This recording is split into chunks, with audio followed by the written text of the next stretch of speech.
Yes, here we are on a Tuesday afternoon, and let's talk now nature with Angus Kennedy, our nature guide, and Angus joins us on the line. Good afternoon to you, Angus. Hey John, how are you doing? Yes, good. That out there, well, I suppose there's ups and downs to weather that's this good and this dry and this warm at this time of the year, but in general, it's fantastic and everything looks great. Yeah, it's an amazing period, really. When you think 2 years ago we had that drought which affected farming more than households, really, but it affected households down the country quite a good bit. And remember, there was a fodder crisis, and that was 2018. Yeah. And so far, this dry spell seems to be breaking those records. Certainly, the Phoenix Park weather station in April had its driest April since 1850, when records began. So it's been a remarkable period, and I suppose as time rolls on, it'll put pressure on water supplies. But for now, it's wonderful for us to explore. Is that do you have donkeys out the back there by the sound of things? There's some cows out the back. No, there's cattle in the field behind us, and there's a bull has been put in with them, so they're all a bit excited. All right, fair enough. Well, let's move from cattle to cuckoos, because there's a message, and it's a question, and it says, last week I videoed the sound of the cuckoo whilst out on my walk, which was lovely to hear. I sent it to a few cousins in the United States, explaining that their grandparents who grew up here would have loved to hear this bird every spring. One cousin is in Colorado, the others in DC, and one in Philadelphia. None of them have heard of the cuckoo and its sound, so I take it it's not a bird that's common in the United States, so we're privileged to have this bird on our doorstep for 6 weeks. Can Angus explain how they came up with the title One Flew Over the Cuckoo's Nest? Well, kind of. The Cuckoo's Nest, for the movie, the Cuckoo's Nest is the hospital. It's the hospital that Jack Nicholson is famously in, and the rest of them. And One Flew Over the Cuckoo's Nest, there is McMurphy, I think is the name. McMurphy is the one who managed to escape, and Jack Nicholson helps him escape. And there's an old nursery rhyme that McMurphy quotes at one stage in the movie about a goose that flew over the cuckoo's nest. And the idea is that Jack Nicholson is this goose that managed to give him the freedom to escape his cuckoo's nest, which is the institution, you know. All right. So I think that's where it comes from that way. Okay. Someone else says... I heard one just this morning, actually, which is unusual for here in Remelton, where I'm based. Heard a cuckoo just for a moment or so, shortly enough, but it's gorgeous to hear, because they're the birds that they lay the nests or lay their eggs into, the meadow pipit, wouldn't be all that close to, at least to my little patch here. Wouldn't be terribly far away along the coast and whatnot, but not right here. But it's gorgeous to hear. Well, yeah, and seeing as they're so scarce, it is great to hear one. And why are farmers setting traps with crows in them? Where myself and some children saw them, how cruel! Traps in them or for crows? What, would farmers set traps? There's one of them. If you go to the continent, you go to France, go bird watching there and talk to some of their bird watchers. They'll sometimes call Ireland COVID country, and COVID is the fancy, the scientific kind of term for crows. Now, we've 7 different species of crows, but we have an awful lot of crows in Ireland compared to a lot of other countries, because we don't have as many birds of prey. Now, the buzzards are coming back, and we hear more and more people seeing and noticing the buzzards, which is wonderful. And buzzards will take things like rats and rabbits and even worms from the fields, but they'll also catch crows and pigeons, some things that we do, that we have an awful lot of. But crows don't have the same kind of level of protection as in all birds are protected in Ireland, but you can apply for a licence through National Parks and Wildlife Service if crows are bothering you and your feed and that kind of thing. Okay. But it's Right, then let's talk about a couple of trees now, and start with the birch. And is there just one type of birch here in Ireland, or a variety? Yeah, there's a variety, so there's quite a few types of birch around the world, and there's 2 that are native to Ireland. And if ever you're planting any tree anywhere in Ireland, really, you should always try and look to native trees for a couple of reasons. One is that they'll do better because they've been here for thousands of years. What native trees means is that trees that have found their own way here, they weren't brought here by humans. So say the beech tree and the sycamore and the horse chestnut, for instance, they've all been brought in by people over the last few hundred years. 1,000 years ago, you wouldn't have seen any of those trees in Ireland. Okay. Whereas you can go right back to shortly after the Ice Age, right back to 12,500 years ago, which is when the birch records start to show up, the pollen records start to show that birch were there. So we've 2 species. We've downy birch, which is more common in the west coast, the north coast, where the weather is a little bit damper and often the soils are a bit more acidic. And then we've the silver birch. A lot of people would just think they're all silver birch, but silver birch is strictly native to the Midlands, more south and east. But having said that, the 2 of them are spread out throughout the country. And why does a silver birch get its name? Is it a different colour? Silver birch, yeah, well, both of them have that lovely white bark. They're a very beautiful tree.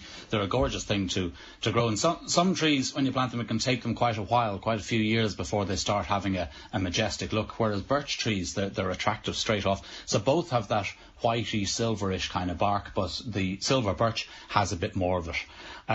Silver birch, it's Betula pendulus is its Latin name, and the reason I say that is because it refers to the look of the tree when it's mature. If it's on its own, as often trees are in fields or in gardens, and the branches on it tend to weep down like a pendulum when it gets a little bit older.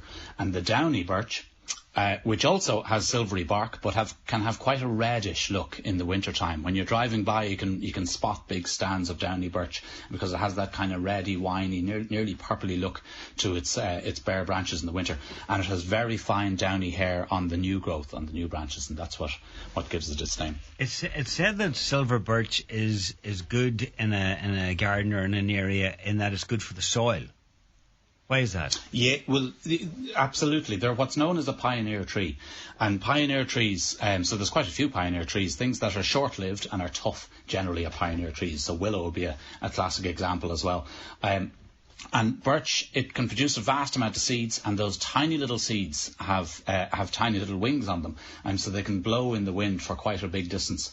And they tend to colonize places. If there's any little bit of soil there at all, even a small bit of nutrients that wouldn't be good enough for any other tree, a birch can get hold. And of course, all the time, every day at this time of year, it's sucking down the carbon dioxide out of the sky. It's keeping the carbon, spitting out the oxygen, which is good for us, purifying the air, but it's keeping the carbon, turns it into carbohydrates. But then in the autumn time, all of those leaves, all of those little packets of nutrition, effectively, are dropped onto the ground and start to get recycled. So over the space of 30, 40, 50 years, they're improving the soil all the time, improving the soil. And then over a couple of generations of birch, the birch will only live usually for 80 to 100 years. They're not a very long-lived tree. But over a couple of generations, they've improved the soil sufficiently to allow things like oak to establish if an acorn finds its way into that patch. So birch were the very first, or some of the first trees to come back after the ice. Juniper was probably the very first, but then birch got going along with willow, along with hazel, alder in wetter places. And all the time they were improving the land, improving the soil slowly, until eventually oak tends to take over about between 7,000 and 9,000 years ago. Well, let's talk about the oak then. The oak being our national tree, actually, and it would live a lot longer than birch. Yeah, absolutely. So the oaks are the kings and queens of the forest. And the amazing thing with Ireland, and I think it's a good way to kind of think of nature in Ireland, if you keep this in the back of the mind, is that Ireland would be, and an awful lot of Europe, would be a forest. If we all went away, it would turn back into a forest quite quickly, they think, between 50 to 100 years.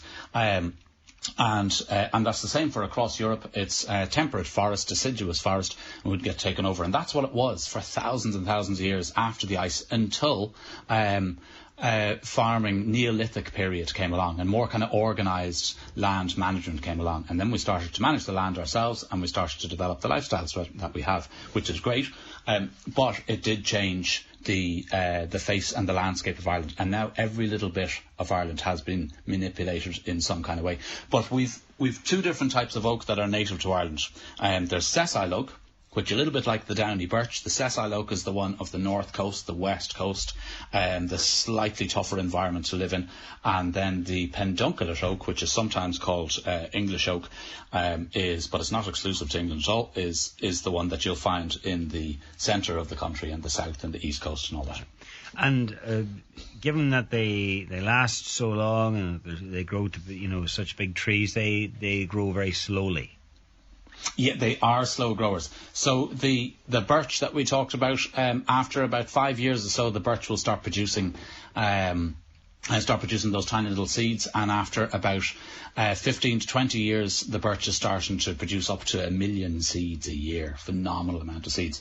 Whereas the oak won't start to produce seeds. It's not mature enough to produce seeds until it's around about 30 years old. So it takes a lot longer, and it's a much slower thing. But the oaks can live. Ideally, they can live for hundreds and hundreds of years if they get the right conditions. There's some wonderful oaks in Glenveigh National Park when we next get a chance to move a bit further and go into Glenveigh. And the first place I often direct people to is the Derry Lahan Nature Trail. And Derry, of course, means oak. So if you see Derry in the word, there was oak there at some stage. It's so ingrained in our history. And Derry Lahan means broad oak wood. And if you go around that Derry Lahan oak trail, you'll come across a little remnant of some ancient oak forest. And there's a couple of oak trees right on the trail that are massive. They're absolutely huge. And it's good fun to, if you're there with a family or a few friends, try and see how many people it takes to stretch around the oak, to link arms around the oak. They're so wide. And those trees are there for... Is that whereabouts? Is that in relation to the castle? Is it just past the castle or up? So, there's the Derry Lahan Trail is when you're at the car park, and you kind of go right, if that makes sense, instead of heading straight up along the lake. So no, you're not going near the castle at all. Oh. You'll be going through some Scots pine forest, those big, tall, graceful Scots pine, and then you walk on just another 10 minutes or so on the track, and you come to those very old oak. Whereas if you go beyond the castle, so get up to the castle, have your cup of tea and your cake, and keep going. And then you'll be into a bigger oak wood, which has all sorts of interesting things. There's some yew trees in there. There's some lovely aspen trees in there, all native trees. And a lot of that is reasonably undisturbed for a phenomenal amount of time, really. Well, we're now pining for Glenveigh to get it reopened again. It hasn't happened yet, but we look forward to it. Now, oak tree... Sorry? They support so much life. That's the thing with them, So, as we started at the beginning saying, planting native things is better because they know the soil, they know the climate, they know the kind of weather we're going to get, but also all of the rest of our biological diversity, the different living things, they recognise those trees. So all the various bugs know what they want to eat, know where they want to shelter. Other bugs are eating them, spiders are eating them, and then of course the birds rely on all of that chain. So you bring in something that's not native to Ireland, and it just won't be able to support as much life because it hasn't been established here for as long. And the oak tree supports more insect life than anything else. And insect life, of course, is the basis for everything else. Without the insect life, we don't have all of the other characters that we enjoy at the moment. And all from a single acorn. In fact, the oak tree relies on birds and other animals to carry the acorns around in order to survive. Yeah, it does. It's an amazing, because if you kind of think of how it happens, it's an amazing relationship, really, a symbiotic relationship in nature. And symbiotic relationship is just something where both parties benefit. It's a nice idea for a relationship. And oak trees, when you think about the acorn, it's quite big, it's quite heavy. A little bit like a hazelnut, it's quite big and quite heavy. So how is it going to establish, how does it take over? So at the moment, the willow trees are still shedding, some of the willow trees are still shedding some of their seeds. Some people have been noticing them over the last couple of weeks. Those tiny little bits of dust, a little bit like the dandelion seeds, and they just blow, attach their little bit of fluff. And that's how the willow trees spread. It's the wind that aids them. Same with the birch trees in the autumn time, their seeds will come, but it's the wind will spread them up to 1 kilometre. It's amazing, really. Whereas the oak tree, their big heavy acorn just falls with a thud straight underneath the tree. And they don't want a whole bunch of trees growing right underneath itself. They'll all act as rivals to each other. So they have a couple of very clever tactics. One thing they do is they don't produce a huge amount of seed every year. And a lot of the bigger trees tend to do this. They have what's called a mast year. And mast is an old English word for seed. So it's a seed year, really. And every few years, they produce a phenomenal amount of seed, phenomenal amount of acorns. And those acorns drop, and then the squirrels that take them off to their dray, which is their little winter home, or bury some, stash some around the woods. There's too many for those squirrels to be able to eat. And same with the mice that might stash some of them. And then very importantly, back to the crows again, where our colourful crow called the jay. The jay will bury up to 3,500 acorns every winter, if it gets the chance, if the supply is there. And it buries them, hoping to access them for food later on. It's clever, it's larger, it's storage. But some of them, up to half it's estimated, they forget or they just don't need them. And of course, if you bury an acorn in the right little bit of mud, up pops the tree. So it's amazing using these animals to distribute their seeds, their heavy seeds around about the place, but not giving them too much. Because if they produced a lot of seed every year, like a birch tree does, well, we just have a whole lot of very rotund hedgehogs and jays and the rest of it, not bothering to move anything anywhere. So there you are. The crows have their benefits. Yeah, they do. They do. Everything has its place. Yeah. Everything has its place, whether we like it or whether we don't. Yeah. Right, some questions. There's a swarm of flies around the house. They can't open the windows or doors. What could she do? A caller asks. A lot of flies around the house. Is there anything? The swarms like that tend to not last long at all. We're actually talking to somebody else recently enough, a few weeks ago, about this. There was a big swarm behind their house, and within a few days they were gone, because they tend to emerge, they breed, and then they drop their eggs down. Depending on the type of flies, they might be going into old leaf litter or old muddy places like that. It might be worth trying to give a clean up of that. I always try and discourage using chemicals. Some people would recommend spraying them, but you're spreading that same spray. It's going to affect the hoverflies, the bees, and ultimately possibly ourselves as well. So they won't last very long. Try and tolerate them if you can. They'll soon be gone. That's probably not a very satisfactory answer, really. Can you remind people of the importance of bees? People are spraying gardens, and that can be detrimental to the bee population. Well, you've said it before on the show, bees vital. In fact, I think you said it earlier. Bees are vital, and I suppose spraying doesn't help. Simple as that.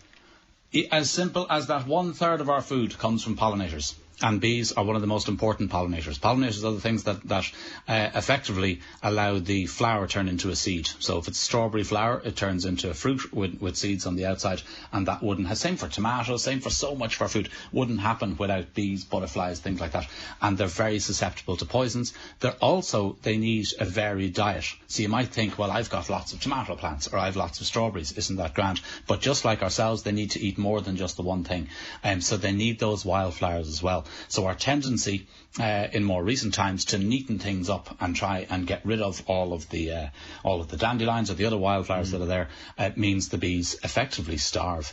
And if we keep going the way we're going, 1/3 of our bumblebee species, and we've 21 species, will be gone by 2030. So the children in primary school now, by the time they're adults, they will be, or some of them hopefully will be saying, where are the bees? And we will have to look them in the eye and say, oh, well, that's our own actions are responsible for getting rid of them. Because we can't say that we don't know at this stage. We know they've been studied for a good few years. There's a lot of information out there. But have a look at pollinators.ie. And on that, you'll find some very beautiful plants that you can grow to help the bees. And if you are clearing a patch or getting rid of some plants, you might be able to replace them with these, which would be a great help, because the bees need our help, and they effectively help us then. And if we're spraying in the garden, invariably it's to kill weeds, or a lot of it is to kill weeds. So what's the alternative? What could we do to keep the weeds down that wouldn't harm the bees? Yeah, so it's a difficult thing. Of course, the best thing you can do is use elbow grease. I've been doing a good bit of it in the heat over the last couple of weeks, and it's hard work. I've got gravel around my house and trying to get the weeds out that way. You can put down mats and weed suppression and that kind of thing. It doesn't take terribly long to kill the generation that's there now if you deny them light. And then there are various concoctions of using vinegar, especially when the weather's good, actually. If the weather's duller and a bit wet, it doesn't work as well. But using vinegar and salt mixed together as a reasonably eco-friendly weed suppressant, but you try not to use the heavy chemicals. And remember, they don't stop poisoning when you've sprayed your weeds. They're settling down into our own water systems, into our own area, and it's not good. Caller has 3 conifer trees, 12 years old, 7 feet in height. The 3 died within 2 to 3 weeks of each other, totally dead, and have to be removed. What could have caused this? Well, I know you're not a botanist or gardener as such, but any idea what might have caused I could take a good stab at it, though. Yeah, there's a couple of different things. In some cases, there's they can have insect attacks, and there is things called pine weevils. And weevils are what I think a kind of cute-looking kind of beetle character with little pointy snout, but they tend to eat plants. So they possibly attack that way, but more likely, and I see it, I've got some Scots pine here locally to me, and they're under stress at the moment because of the lack of water. The roots tend to not be very shallow. Conifer plants are able to grow in tough places, quite often why they were planted mistakenly, actually, on a lot of bogs and whatnot, where the soil can be very shallow. But they spread out their roots quite wide, but they don't go down terribly deep, unlike, say, the oak tree. The oak tree won't suffer from the drought nearly as much because its roots go so far, so deep, whereas the pine trees and a lot of the other conifer trees don't. So it could well be drought, could be stress. Okay. And you mentioned earlier about the buzzards and the benefits of having some buzzards in the area and, managing the crow population. Well, there's been a really successful programme reintroducing eagles to Ireland, and particularly here in Donegal. But there's been a successful programme as well to reintroduce the white-tailed sea eagle. And you can actually see the progress. This is down in Cork, and you can see the progress from a webcam. There's an amazing webcam set up. It's in Glengarriff. So if you just put in Glengarriff Nature Reserve into Google, or into the internet, and you'll come up. They have a live webcam fitted onto a tree very close to the massive sea eagle nest. And sea eagles are such majestic birds. To be able to get a look in at this chick and look in at mum coming along and feeding it is quite an amazing thing. All right, so check that out. That's make for interesting viewing, as you say. It's they're an amazing animal. Now, yeah, they're a phenomenal thing. They're the biggest of the birds that we have. Now, the mute swans are the heaviest, and we're all familiar with the mute swans. They're the ones with the black bill with the orange bit, and they're here all year round. And they can be up to 11, 12 kilos in weight, the heaviest flying bird in the world, actually. Whereas the white-tailed eagle is one of the biggest, and certainly the biggest Irish bird. It has a wingspan of pretty much 2.5 metres. So if you see them, they're unmistakable. They're even bigger than the golden eagle. They have, the adults at least, have quite a distinctive white tail. But what really makes them point out, if you're looking up, because sometimes people see a buzzard and they think, aha, maybe that's an eagle. But once you spot an eagle, you just know they're just a different, bigger, heavier kind of beast. The sea eagle, or white-tailed eagle, can be called either. Its wings seem disproportionately nearly too big. Its head seems kind of small and its tail kind of small. It's often called the barn doors, the flying barn doors, because of that, as the wings are just massive, which gives it such great ability to be able to ride on the thermals, the air coming over the hills. Are there any of them up here? They can cover huge distance.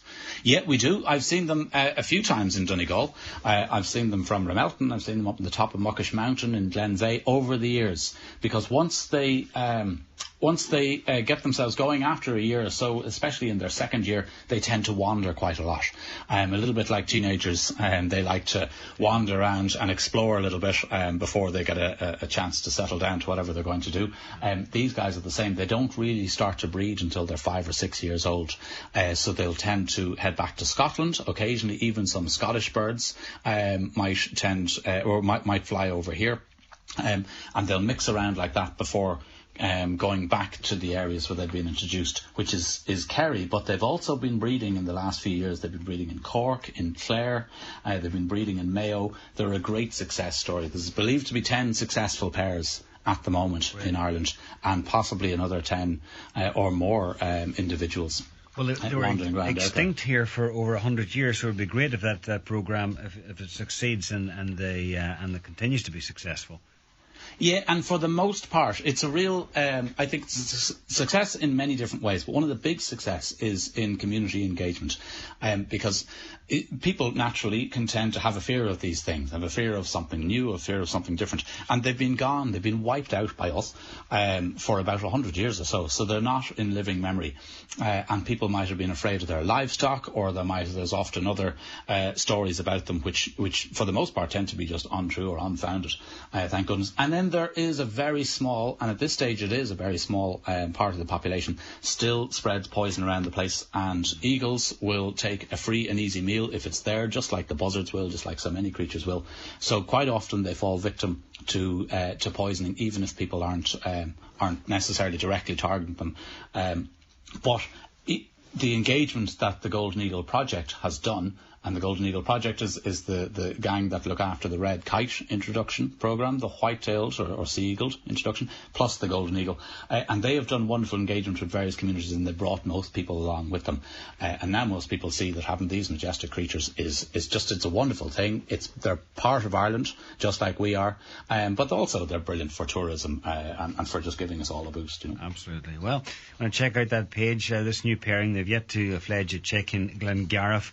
I just go to the Facebook page. You get the link on the Facebook page. Yeah, it's amazing. I was watching it. I was fascinated watching it on. Was it not Friday of last week? The week before, that big storm. And because the mum tends to only be there for short periods during the day, feeding the chick at the moment. But that day, the mum was there for nearly all day. It was amazing. It knew that she should stay put with the chick, shelter the chick as much as possible when that crazy weather was here. And the chick seems to have come through it, because that kind of weather, a storm like that, is enough. They only have one chick a year, if even, usually anyway. Occasionally they can have two, but they don't breed very much, is the point. They don't breed in big numbers, and they can fall a casualty to things like bad weather and storms. From eagles to the cuckoo, or back to the cuckoo, in Mulroy Woods, someone says, continually hearing a cuckoo there whilst out walking. Well, that's brilliant. And briefly, Angus, a caller was out walking regularly, but this year they've noticed that they never see any wild rabbits anymore. Where have they all gone? Now, I don't know, but rabbit numbers tend to rise and fall very, very quickly. So perhaps somebody was managing their own land and managing rabbits. They're not protected. They're one of the few mammals that are not protected in Ireland. So people do tend to manage them because they can cause a certain amount of disruption to farmland, or perhaps some kind of disease got in at them and knocked their numbers down. But rabbit numbers, if they were there in the past, they will most likely come back again, because their numbers tend to rapidly rise and then rapidly crash. Okay. Well, apologies if we didn't get to your question today. We'll hopefully get to it next week. And in the meantime, Angus, thanks for joining us. Thanks very much, John.